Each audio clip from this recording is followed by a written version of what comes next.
no American carries $85 in the pocket. So I met Peter Thiel, Elon Musk, and Reid Hoffman back in 1998. And they pitched to me they are the new software applications company. And they walked me through how their service will be used, which is basically I just pay by my credit card.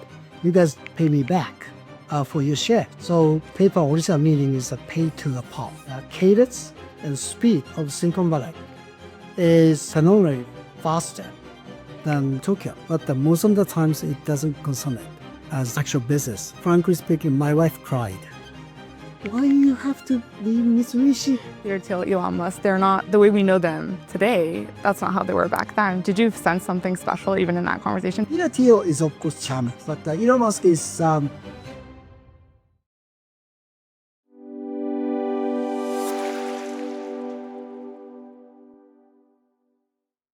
Narasaki-san, thank you so much for joining our podcast. Thank you Yeah, for inviting me. Of course. I think we might have mentioned, but one of the reasons why we're super excited for this conversation and just having you on as a guest is at Coral, we've started to invest in non-Japanese companies, so primarily US startups, and helping them actively enter the Japan market. And of course, there's different ways to do that, right? You can go through country manager route, distributor model, there's different strategies. But when it comes to JV with Palantir, that's an incredibly successful use case of that. And you kind of headed a lot of that. So we're super excited to kind of get into the nitty gritty and understand what made it so successful. So maybe to start off, I want everyone to understand your career and your background first. I know you started off at Mitsubishi Corporate and you were doing startup investing in the US as well. That was a time when Japanese corporates were still super insular and they're not necessarily actively deploying capital or doing a lot of the DX that we see today. But what was that experience like for you back then? Sure. So Mitsubishi Corporation was a very traditional company, as you can imagine. But we had I think I was lucky because we had a Silicon Valley office. We call it the Palantir office, which is basically for defense contractor purposes. It was specifically for defense. Right. Because there are Lockeeds and some of the space companies, space technology companies. And we're actually kind of brokering those defense-related products deal into Japanese defense. So, Mitsubishi was. I was not directly involved in that, but that's why we had founded the Palantir office in the first place.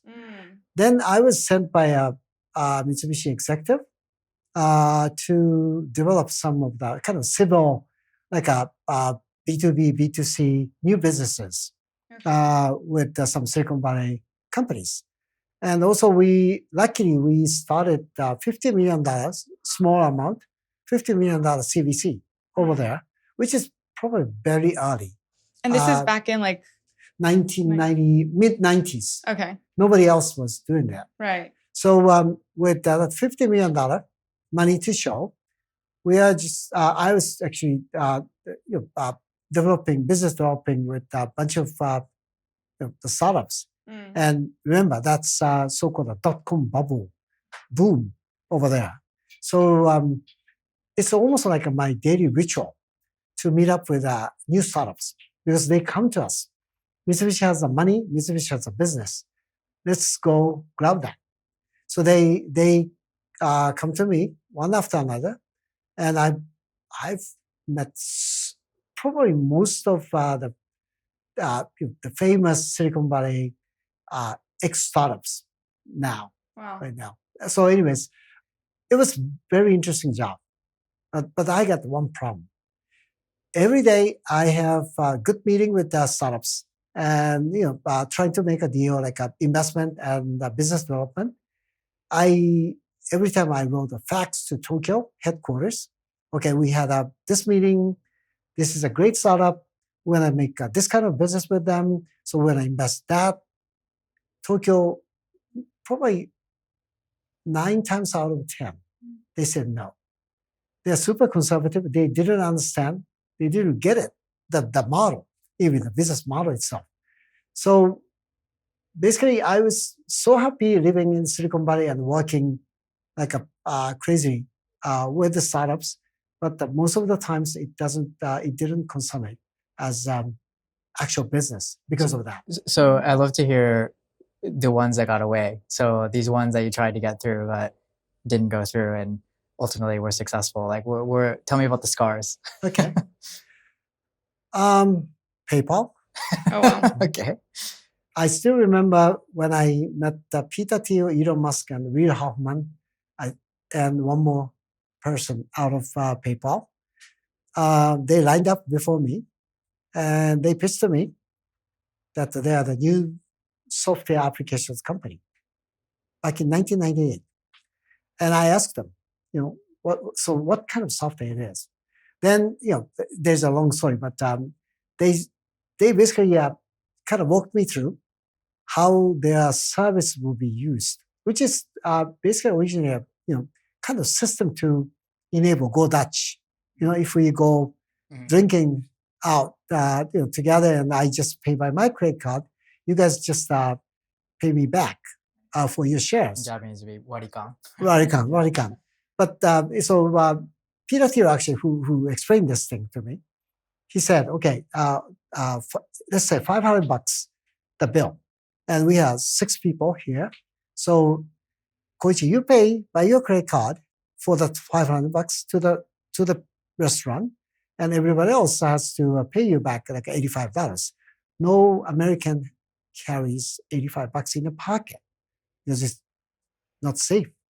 So that's where we started. That's what we saw the huge kind of a vacuum and started a company called the PayPal. The PayPal original meaning is a pay to the PAL.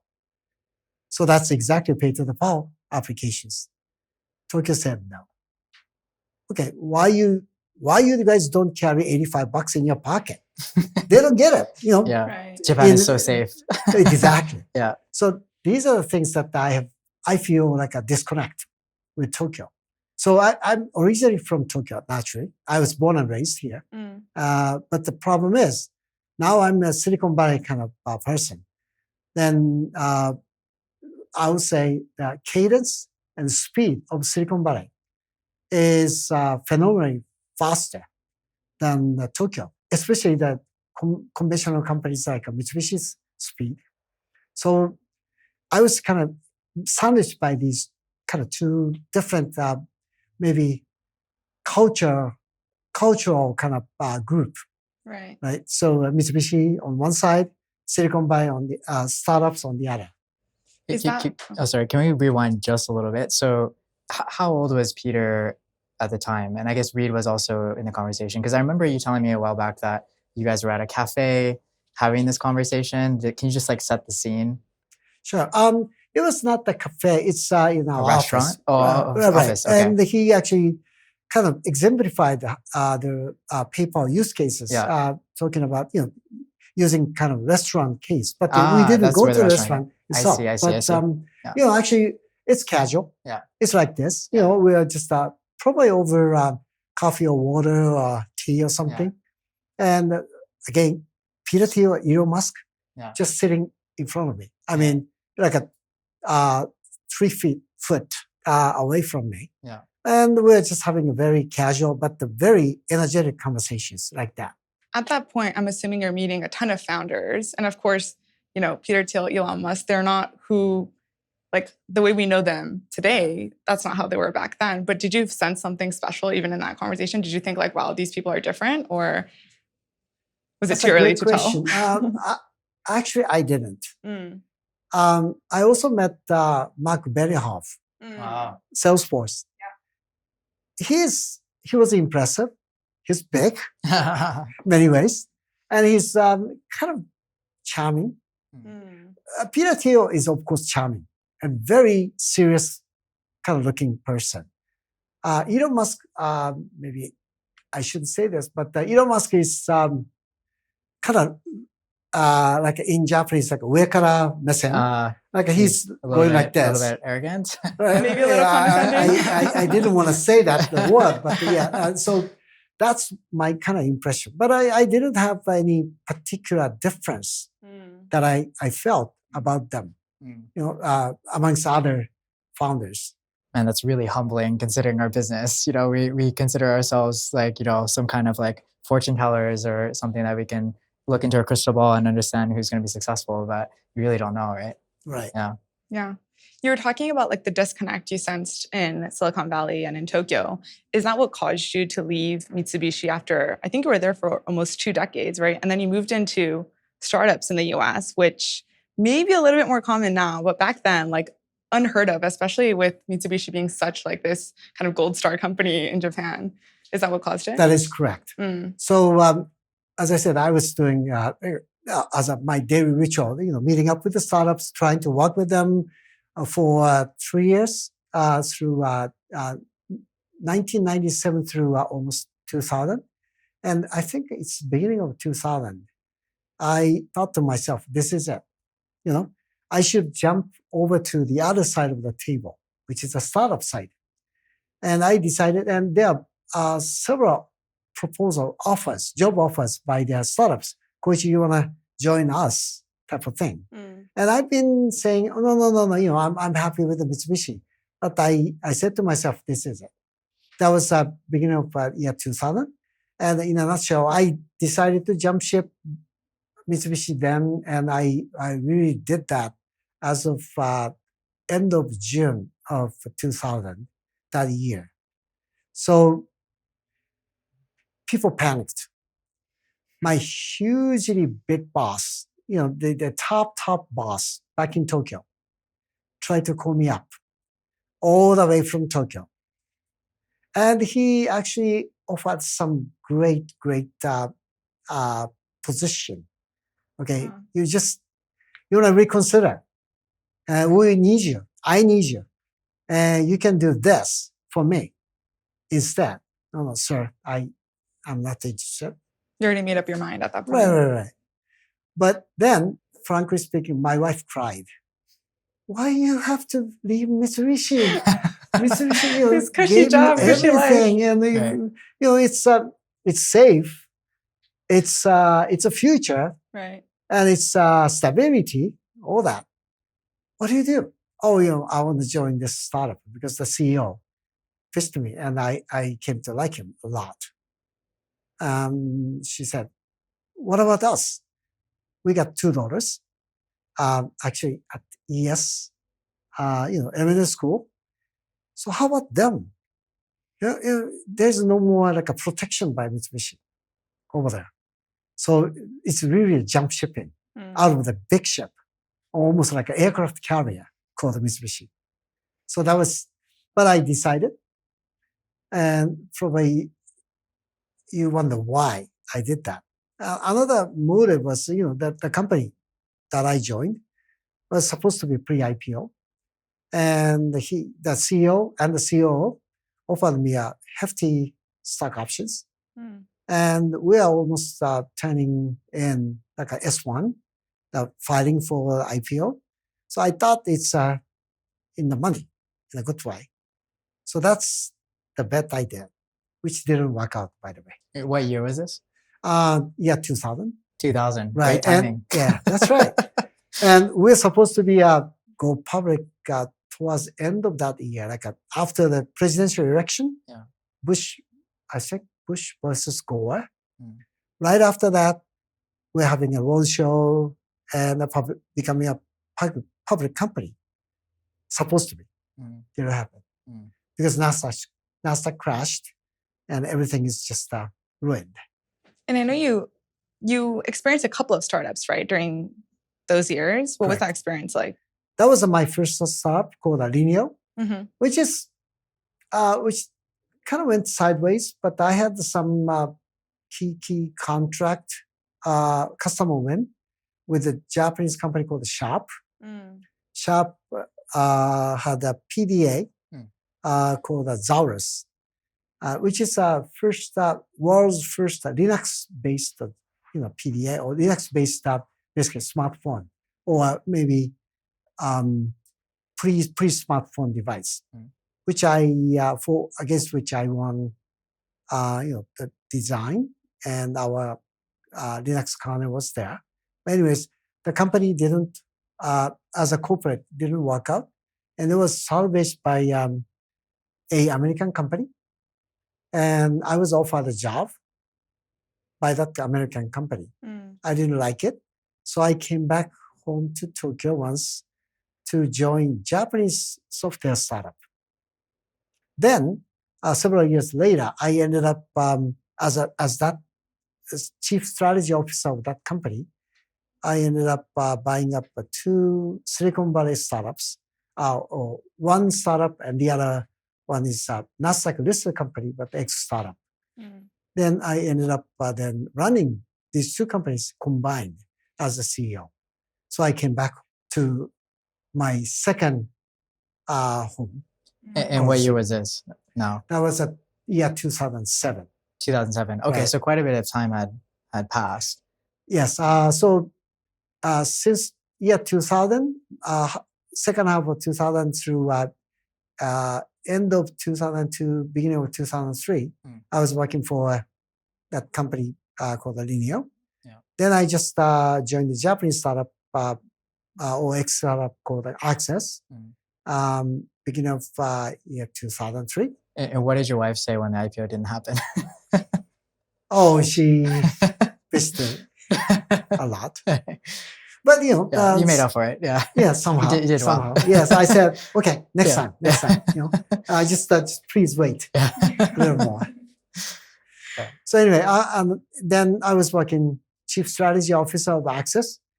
I started just buying up companies because of based on the company's strategies we have built, and ended up running the 2 companies. The first company, then the second one kind of joined. That was beginning of the year 2007. So I was technically back in Tokyo for 4 years, then the rest back there. And fast forwarding a little bit. So what year was it that you joined SOMPO? 2016. Okay. And that was when you first took on the role of chief digital officer, which was the first role that they had at the time, right? Correct. How did that role come about? Interesting enough, it's, to me, really thrilling and exciting. I was interviewed and I got passed, and I was offered a job, and I just landed. The first question I asked was, okay, how would you like me to run digital over here?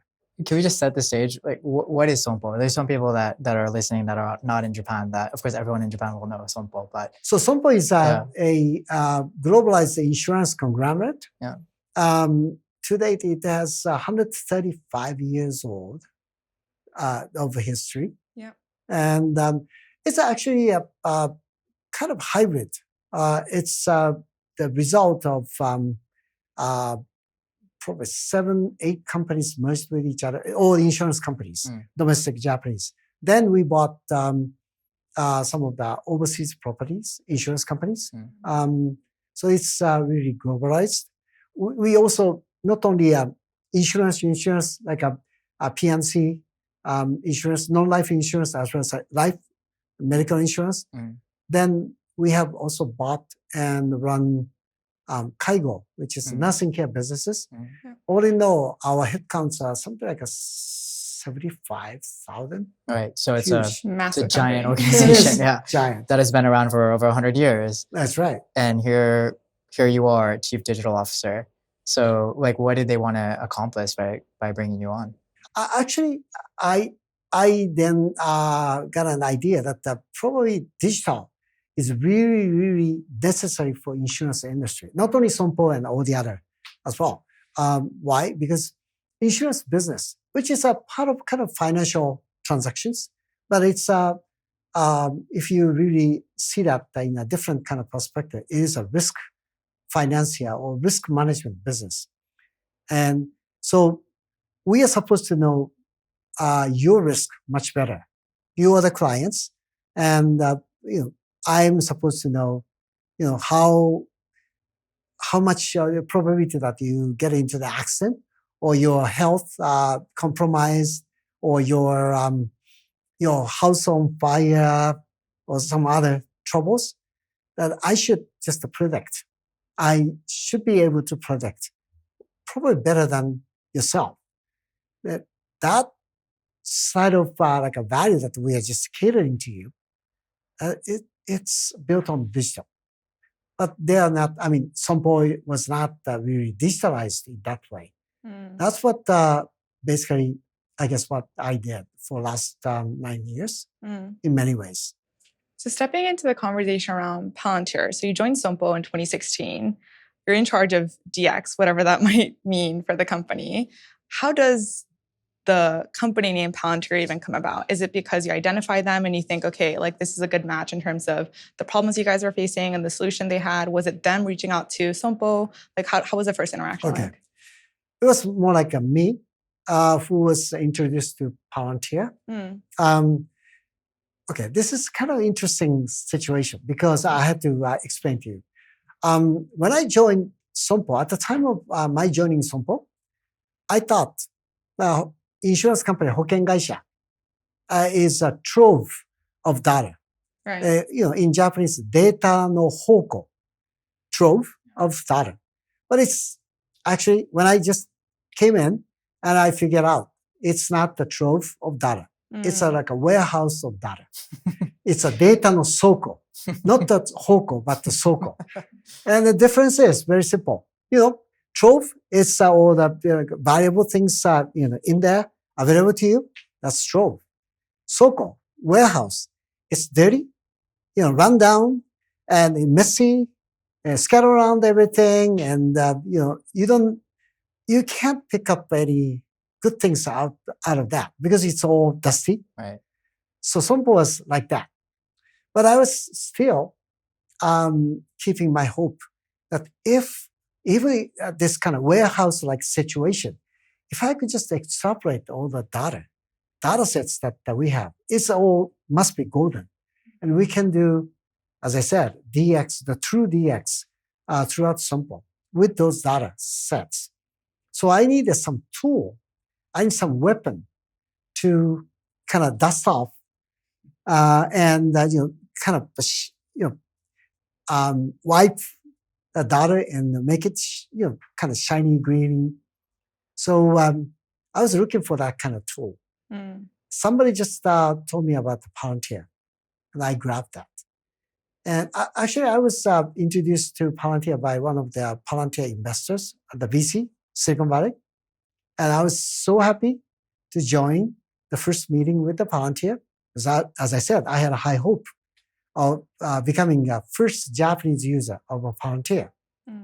While we were just negotiating that deal or contracts, me becoming a user, we becoming a user, and Palantir becoming a kind of vendor, they said, you know what?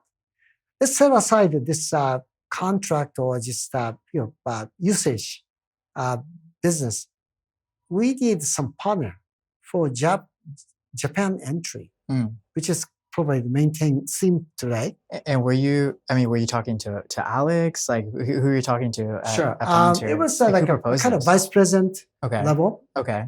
He knows what the Japan is, but they didn't have a clue. And as a matter of fact, Palantir tried on their own. Oh, they did? Okay. Into Japanese. Didn't work out. Why didn't it work out?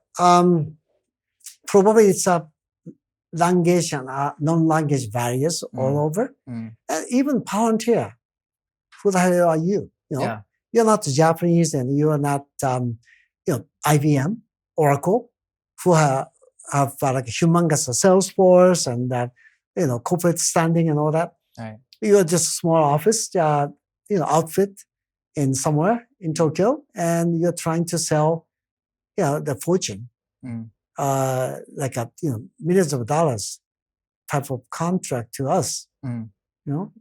We're not feeling good about that. Right. So that's a typical Japanese conservatism. Right. Especially the nature of the product. I mean, you need to get really, really deep into the warehouse, as you say. Right. So not everyone wants to disclose all those materials in the warehouse, right? Yeah. That's right. Yeah. So they're, in a way, at a loss, what to do, into Japan. By the way, they regarded Japan as a next frontier for them.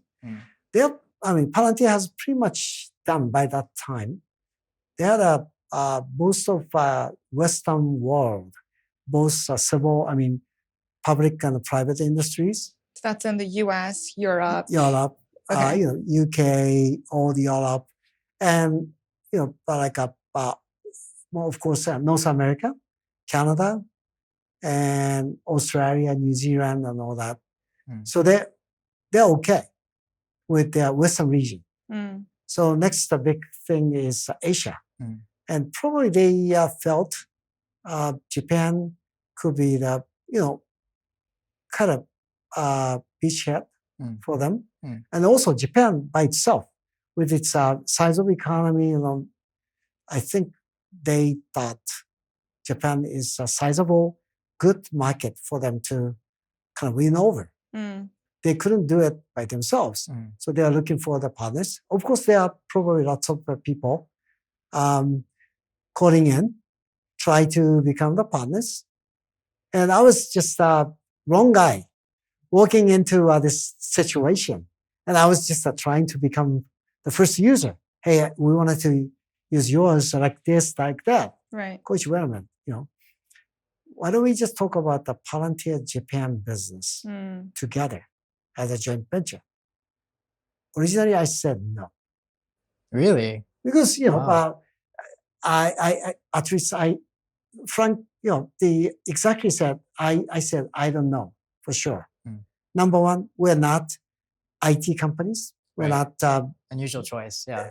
That's right. Yeah. Second, we are super conservative when it comes to having a joint venture. Right, yeah. Right. Co-investment with the US tech company, whose name is never known to any other SOMPO executives. Probably most of the executives at the time back in SOMPO couldn't just spell Palantir. Yeah. Rightly. They didn't know that. But anyways, fast forward, I had the CEO, then Mr. Sakurada. I turned him on. I actually took him over to Palantir, Silicon Valley, Palo Alto. And I was nervous if he comes to like Palantir or not. But the first meeting for him with Palantir started with Alex Karp. And maybe, I don't know, I shouldn't go too much deep into this thing, but that day, that probably 90 minutes meeting changed the world for us. Wow. That's how you know Palantir was serious about Japan, if Alex is there. Yeah. Right. Yeah. And also Sakurada-san came to love Palantir and Alex Karp. Wow. If we have two persons meeting for the first time, you never know the chemistry, right? How it works, it doesn't work. But for me, it's almost like a miracle happened. They just after, Sakurada-san was originally, before visiting Palantir office, he was like, okay, what is Palantir? He didn't kind of get it, and it's very difficult to explain to him. He was not feeling, gutsy or positive about Palantir. Right. But then Alex Karp, meeting up with Alex, he completely changed his mind. By the way, at this point, were you already convinced, or were you kind of like, okay, partnership kind of seems out of the blue, but let me just bring it up to the CEO and set up that meeting? Or were you like already spearheading this? Right. So I was already, we had been in the discussions with this partnership, but I told them, all the Palantir guys, okay, this is not my decision. This is going to be my CEO's decision. And again, this is not the easy job, agreeing to a joint venture, having a joint venture. So I would just take him over to here and see how he reacts to this kind of proposal. I have already told him about this joint venture ideas and everything, but I also said, okay, if you like this idea, would you like to come with me to Silicon Valley? Meet up with the executives, especially their CEO, Alex Karp, and see how serious they are. and how we can have the chemistry with each other. That's the meeting. Mm. And the meeting itself, like what was actually discussed? Were there like key things outside of the chemistry between people where you saw like SOMPO executives be like, damn, this is what we were looking for. Like, this is perfect. Or yeah, what was come that on, like? Narasaki-san, give us the juicy details. So, okay. I think they like to see what the Palantir is really. So I like to take them, especially Sakura-san, over to our office. And it's kind of office tour organized by myself, Alex Karp. So how about this, Sakura-san, he said. So I was nervous because Sakura-san then turned to me. So what should we do? And so I said, maybe, why don't we just do this, sir? And he said, okay, then let's follow him. Then Alex Karp almost like ran through the office, big, huge office, and even just staircases. He didn't bother just using elevators. All the staircases up and down, and this is whatever the XYZ department. But what he did is not only just showing us through the offices, he grabbed the guy, each of the guy, on the corner. Like, okay, who are you? What you do? So like, oh, I'm James Riney. Maybe he will say, you'll say. And I report to Mr. XYZ. Yeah. No, that's not my question. What do you deliver today for the company? That's what what you do for the company. What you do? Oh, I'm writing this software for this product. Okay, understood. Do you like it? Sorry, yes, I like it, but I have this problem. Okay, fine. I'll just have somebody fix that problem for you. Then let's go to the next one. That was almost crazy. The CEO, Alex Karp, is grabbing each one of the like a novice guy, maybe some freshman, new recruit, and what you do? And Sakura-san, I was so, again, getting nervous. Sakura-san may be even offended. This could either be really good or really bad. Yeah, exactly. Yeah, it seems like he appreciated the transparency. But I was so lucky to see him smiling.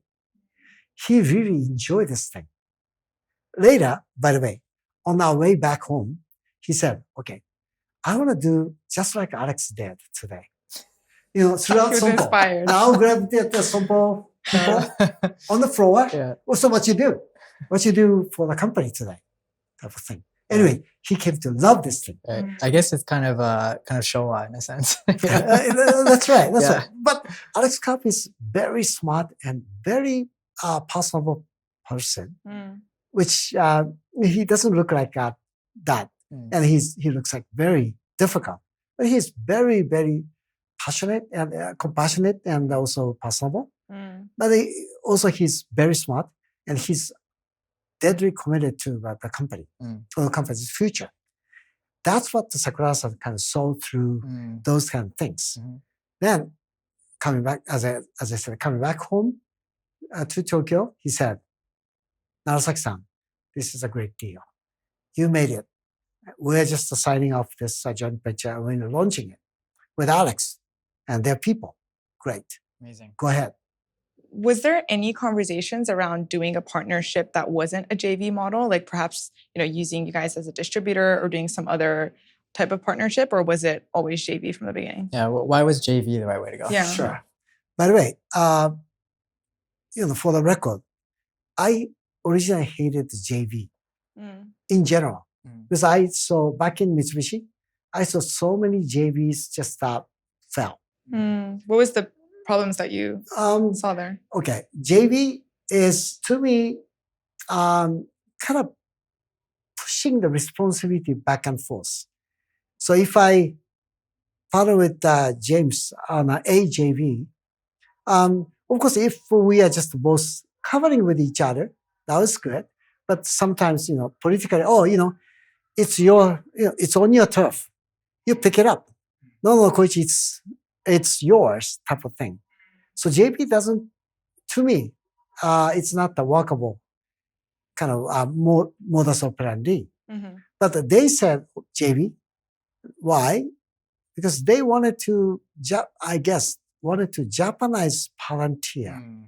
So if they come in as a principal and they just set up distributors, doesn't work. And they probably experienced that too, right? When they were first trying to get market entry. Right. But they had and Asian culture, Japanese culture, all those things. I mean, also the nature of Palantir's business is not just, it doesn't really work for a distributor model because you have the forward deploy engineer, there's more that goes into selling the product. That's right. Right. It would make sense. So that's right. Yeah. So it's always a direct sales. Yeah. But as I said, insurance company would not be the optimal JV partner because, insurance company, by the way, because of the law, insurance related law, our salesperson is not supposed to sell anything else than insurance. Interesting. Okay. Right. Because, if you do, then insurance, by the way, insurance agents and insurance salesforce, they are licensed to do that job. And that job is a kind of supreme prime job for them. They cannot just do like a kind of moonlighting side job at the same time. So there's no such thing as like a product bundle with non-insurance things. So, our sales force is not the sales force for Palantir. But somehow, I think that what worked out was SOMPO was the first user of Palantir, of the JV. And we have a heck of a knowledge or experience. Dog fooding. You already correct. You could speak as a user of the product, yeah. Right. So SOMPO worked not as a channel or distributor, but as a kind of advisor to other users. Okay, we have been there and done that. We can just tell you for free, by the way, how to use. Yeah. So it's we are senpai user. Right. Yeah, you're not just prescriptive, hey, you should do this. No, we experienced this. Yeah, right. We cleaned up our warehouse. Yeah, right. Yeah. So just to clarify, did the JV partnership officially happen before you guys were users, or were you guys users first, understood that the product worked really well, and were like, okay, let's go full swing with the JV? Actually, JV came first. Right. Okay, wow. So once we got the JV, of course, SOMPO wanted to be the first user. So we adopted some of the Palantir technologies or products or solutions into SOMPO. And so in a way, we ate our own dog food. The JV's dog food. So that dog fooding was pretty successful. So we then, anybody who's interested in Palantir products, they could come to SOMPO and ask for the unbiased opinion. What about this? Oh, we did this. We don't recommend using this as this way because we faulted on this. So how about that? So the JV, obviously you needed to staff people to sell the product. Did they come from SOMPO or did you hire externally? How did that work? So we actually hired a direct sales force ourselves. Oh, okay. And some of the forward deployed engineers. Right, from other system integrators. Okay. Correct. Yeah. And actually, most of the systems integrators, they are interested. But we didn't actually sign up anybody except the Fujitsu. But the Fujitsu was just like SOMPO. They wanted to use it in-house in the first place. And they wanted to kind of prove it's working out. Then they are just in a way, recommending their existing customers, in a way, cross-sell, upsell kind of fashion. I want to go back to the JV structure really quickly. I know it was a $150 million deal, kind of 50-50 capital. It's actually $100 million. Oh, it was $100 million. Right. Okay. 50-50. 50-50. What was like the thinking behind the structure for that? The amount of capital, we just simply decided maybe 50 is too small, 200 is too large, so let's make $100 million. It's kind of easy going like that. Then 50-50 is we wanted to be equal with each other. My worst JV model was a 50-50 JV. So I was not personally, I was not thrilled by that 50-50. But SOMPO side, Palantir side, okay, we're equal.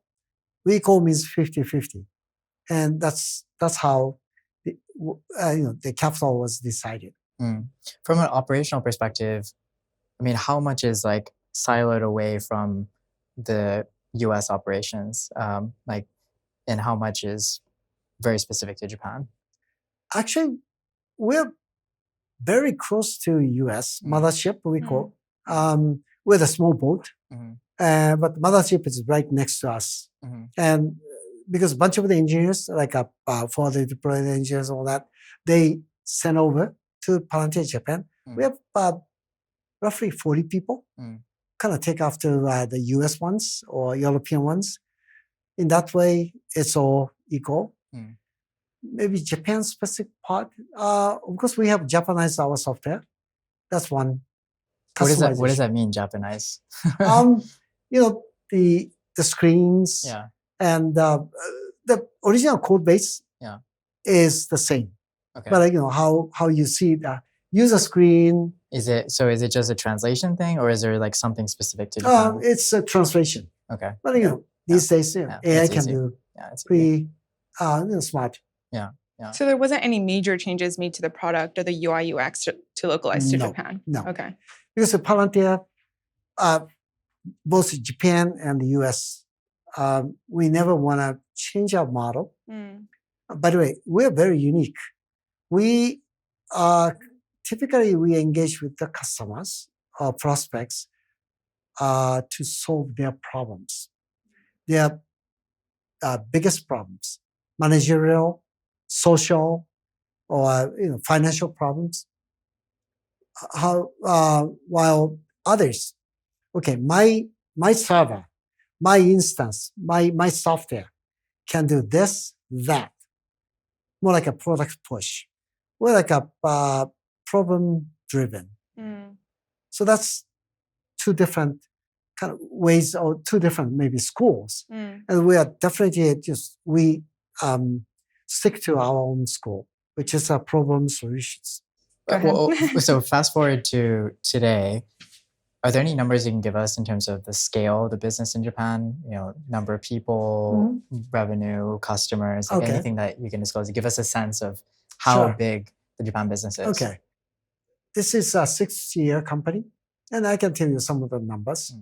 We're in Japanese yen, something like north of 100 oku, something like 11 billion yen plus last year. So this year we are $90 million, right. 70 million, something. Right. Yeah.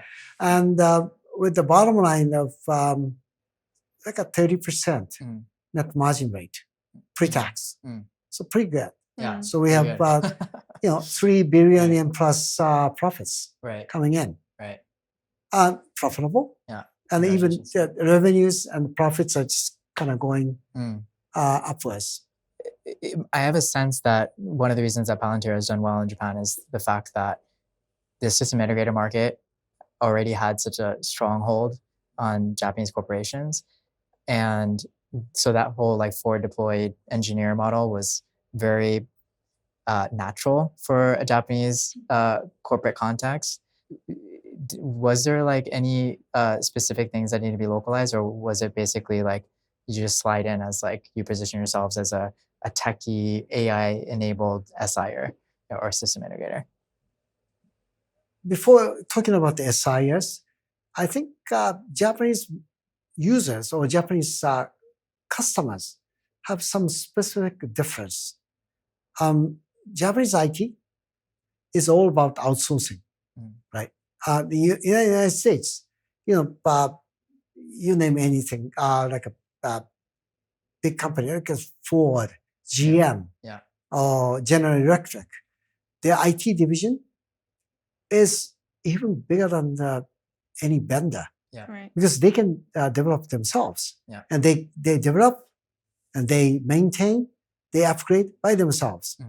In contrast, in Japan, every IT department basically just writes a check to systems integrators. Systems integrators, SIS, they are the ones who are actually holding keeping the fort, doing everything.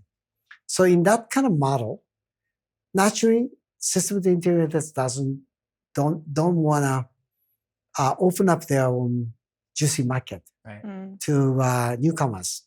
And as we discussed, Palantir is not necessarily going through a systems integrator channel model. That means, okay, Palantir is trying to eat my lunch. Right, you're competing with them. Exactly. So that's probably the biggest barrier or biggest obstacle for us. And again, it's nothing wrong with the systems integrator because they are just basically doing their job. It's more like the user, IT user, the user company.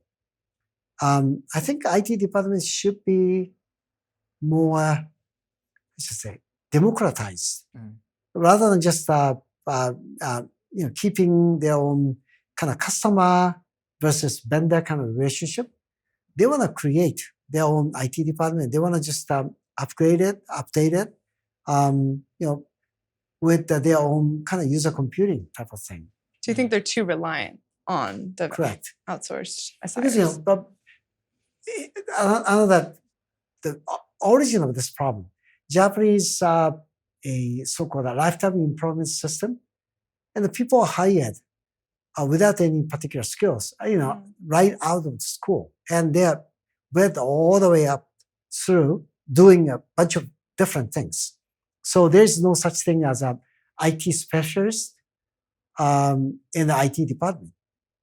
He or she may be coming from the sales department like a year ago, and they may be gone to next, accounting department. Yeah, it's strange. I mean, you develop lots of generalists, which I guess is good in some sense, but the specialist or the institutional knowledge is not developed over a long period. So, もったいない. It's a waste. Right, it's changing. It's changing, but still. So, IT department, if you are just assigned now as your new job in the IT department, you don't know anything about IT. You don't know anything about the digital. But people say, patting on your shoulder, don't worry. You just write a check. You write a 주문서, or you just assign the purchase order to that vendor, and the vendor will do, our systems integrator will do everything. All that heavy lifting for you. But that has to change to upgrade the Japanese IT overall. One of the things I notice as a sort of like US, Japan context difference is that a lot of US products are developed in a way that kind of assumes that regardless of what industry the company is in, there's going to be someone that has certain level of technical ability in order to implement a lot of it by themselves. Whereas in Japan, you pretty much have to assume that there's no technical ability on the customer side. And so you have to do the whole forward deployed engineer thing to really get inside the organization and help them implement. Because, like you said, they're just signing purchase orders for the most part. Yeah. Right. Yeah. But I think there's a huge hope on this to improve the situation. Talking about SOMPO, we have probably at least 70 to 80 Palantir Foundry users, serious users, who have never been IT savvy before Palantir. So they are just trained, not the trained. They are they started working on the system, the Foundry or AIP, our products, and they came to love it. And it's, of course, low-code, no-code modules and user experience is kind of designed to be easy and fancy and all that. But, they got kind of confidence. Okay, this is the tool to make my life easy, my wife's life easy. So they, day in, day out, they started just doing this thing. And they make themselves as expert on this. He or she may never have any PC they owned, but they are now heavy users of Palantir AI, Palantir data analytics. I think that the same thing could apply to all the other people. Is SOMPO now also hiring engineers in-house to be able to DX? We do, but much more than that, we actually nurture our own non-tech people to become the users. So of course we have some nice, good group of engineers, but no engineering people, much bigger. Of course, as a user of this Palantir products. Right. So it's making the organization more tech savvy and not just hiring engineers. Exactly. I also wanted to double click on, you mentioned existing alongside the system integrators as one barrier for, when you were working on the JV with Palantir. What were some of the other issues that came out? Was there other blockages where you were struggling or where there were challenges? Another thing is maybe culture and management or admin, like me, like others. Right. So, and by the way, most of the people who are sent over are engineers who are deployed and not. But the thing is, of course, Japanese don't speak good English. Most of people, nothing wrong with them, but we're not trained to speak good colloquial English. So they feel intimidated if they were spoken in English. So that's one problem.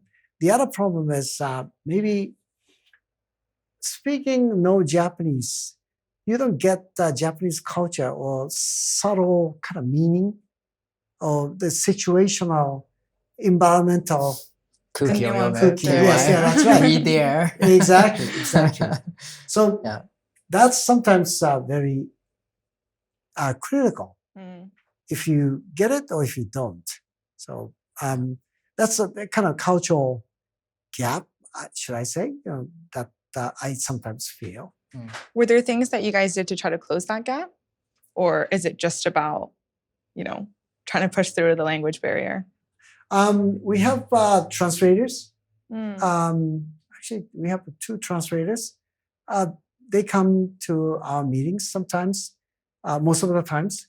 But some of them are even start learning Japanese, which is a very good thing.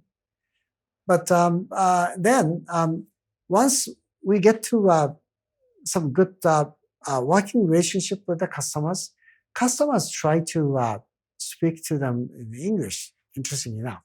So, you get to kind of collaborative working mode with each other. Then the language wouldn't be too much of a barrier. But, at the first outset, of course, you speak English to me and you pitch yours. And that's another, still a problem. Are there some benefits to having the non-Japanese speaking gaijin in the room? I mean, the fact that, in a way, like in Japanese, they say kurofune, like they're the black ship. It's a hat tip to Perry's black ships coming to Japan and opening up Japan. Is there something like that where there's an element of just by having, the gaijins in the room, maybe things move a little bit faster than they normally would? I originally thought so. Okay. But, in the end, actually, most of the Japanese, probably all of the Japanese business persons, they are too kind. Right? Okay. So, rather than just intimidating or anything, if there's one gaijin out of the room, like 6 people, they try to speak to him They're very in English, accommodating. right? Because they don't want to just leave him behind. So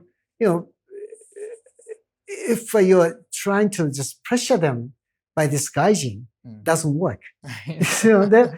They're too kind, and rather than just trying to get the pressure on them, they're trying to understand each other. So, but of course we have lots of bilingual meetings.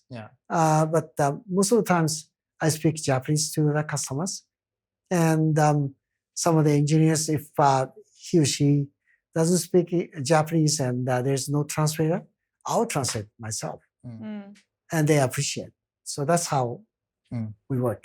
So going through this whole experience, what are some takeaways that other foreign companies could take from this conversation for, if they are planning to enter the Japanese market? Let's say that they are similarly in a B2B software space. The best thing is to hire a person who doesn't have to be a CEO or general manager of your thing, but he or she can be a facilitator of all those things, and make that person understand what your product, what your offering is. And he or she who should be versed with the Japanese culture and the Japanese industry could kind of, in a good way, translate and extrapolate the value or pitch out of your products. I think there may be not only one, couple of those people, good people, can lead you into Japanese market in the right way. And I don't want to speak about myself, but of course, another thing is Japanese network. This country also is kind of who's who is very important. So okay, I know that person. I know that the president, CEO, or I worked with him. That now he's the vice president, executive vice president of that enterprise. That's also very important because they buy your product not at the face value, but by the person that they know. Right. Because he recommends or she recommended. I just take a seriously listen to your product and see how your product can be utilized in our enterprise. Right. So maybe that network. So the persons who have a network and also who have that kind of cultural gap filling. Right, the bridge. Yeah. So someone like you. Hard to find. Hard to find. Tall order. So Narasaki-san, I want you to tell us about this legendary investment into Palantir from SOMPO. Can you disclose? I feel like not many people know about this legendary investment by SOMPO. Please disclose. Okay. You heard it here. Okay, sure. So that was spring of 2020 when the pandemic was all over. We had already started Palantir PTJ, Palantir Tech JV back in November of 2019. And Palantir mothership guys asked me, so Koichi, we are now we'll be having a last private round. So we're going to be looking up to, looking out for the IPO. Hopefully towards the end of this year. Before that, year 2020, we'd like to see if somebody is interested in investment. But you have already invested in this PTJ, the JV. I don't know, you have appetite for this. And what they sort of offered is something like $50 million. 50 million. 50, right.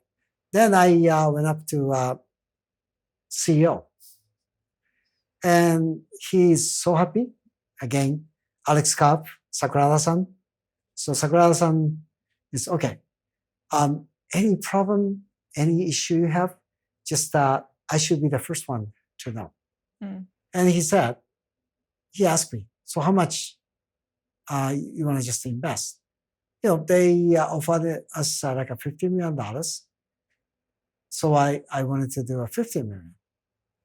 He once said, okay, 50 sounds like too small. So what amount are you thinking over? He said, okay, 500 million.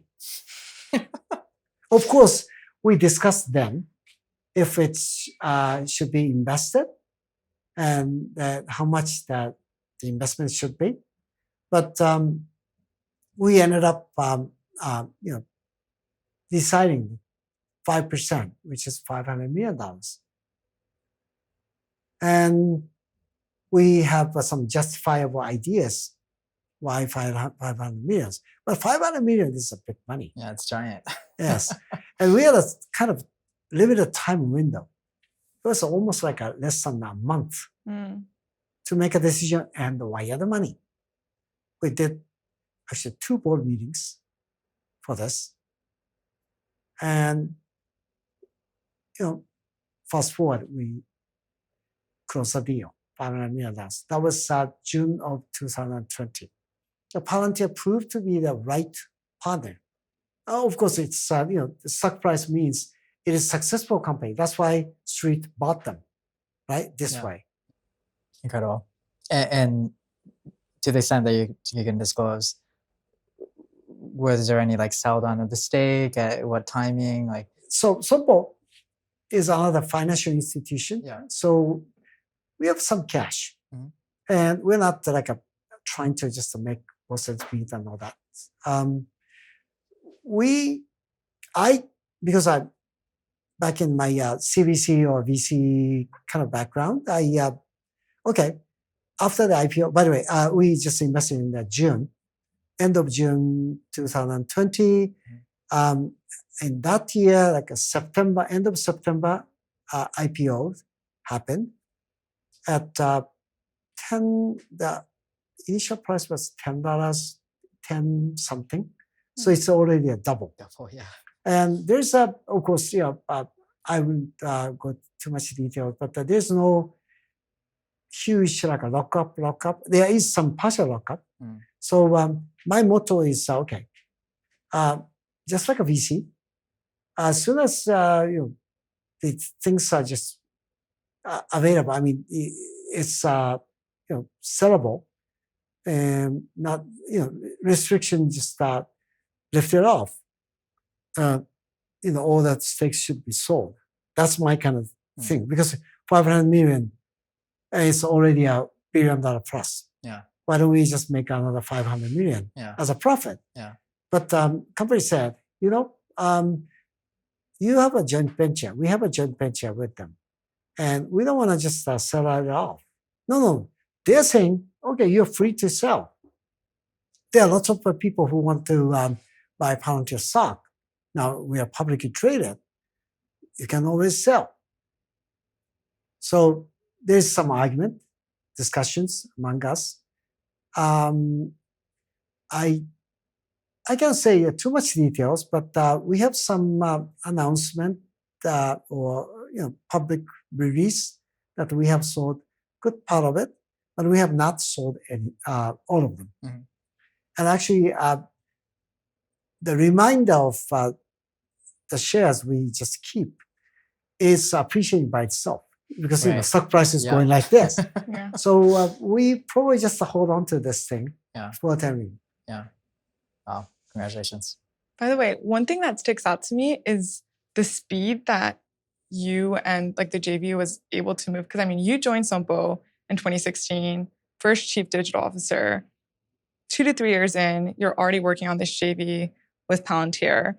And then less than a year in, you're making a $500 million investment. And especially for a firm that's 135 years plus, and that's super legacy, typically is very slow. How are you making all of this happen so quickly? So I'm a very strange guy over there, because everywhere else is go by the book in many ways. But I have blessings of our CEO, and a couple other key people who understood what I was pitching to them. And of course, I respect them a lot. And I started with a small success, quick wins as a CDO. So people just get, maybe I earned trust in that very traditional organization. Otherwise, nobody would just, allow me to, $500 million, go away. Are you crazy? Yeah. Kind of thing. But I've been kind of probably building a trust like this. Then at the time, again, as I said, Sakurada-san was not even thrilled to meet up with the Palantir. Because who the hell are they? But because of this very lucky encounter with Alex Karp, and he came to love it, that the company and him, Alex, and then joint venture was blessed, and it started, and also it kind of took off very well. So things are just going in kind of good place in the series. So okay, JV, then investment. Yeah, JV is going successful. Why don't we just invest? Of course, insurance, as an insurance company, we have bought like several billion-dollar acquisitions, overseas, and so the money. I mean, amount of money is not necessarily a big problem, but the investment category of investment is very new. But of course, there are lots of arguments. Yeah, you made it sound so easy, but Yeah. I'm sure it wasn't. Yeah, just So, pull up 500 million by the end of the month.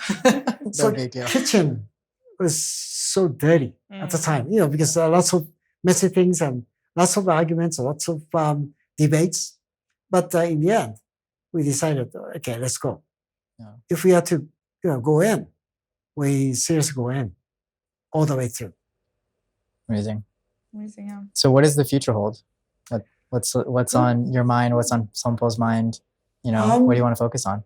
So SOMPO, now the new CEO, he's 1 year old as CEO. His motto is we'll make SOMPO as a true Japanese origin but true global company, which is a big theme. Big things to really deliver. And so we are globalizing every single business of ours. Of course, we have a very good franchising here in Japan, as well as some of the overseas. But we are just matching two sides of the businesses into one. And so we used to have several different geos, differently organized and managed. Now we have one SOMPO on a global basis of our business. Of course, different couple of businesses, but each of the businesses are all globalized. So that's our next big thing, which will take us maybe until a couple of years later. But I think we can deliver that thing.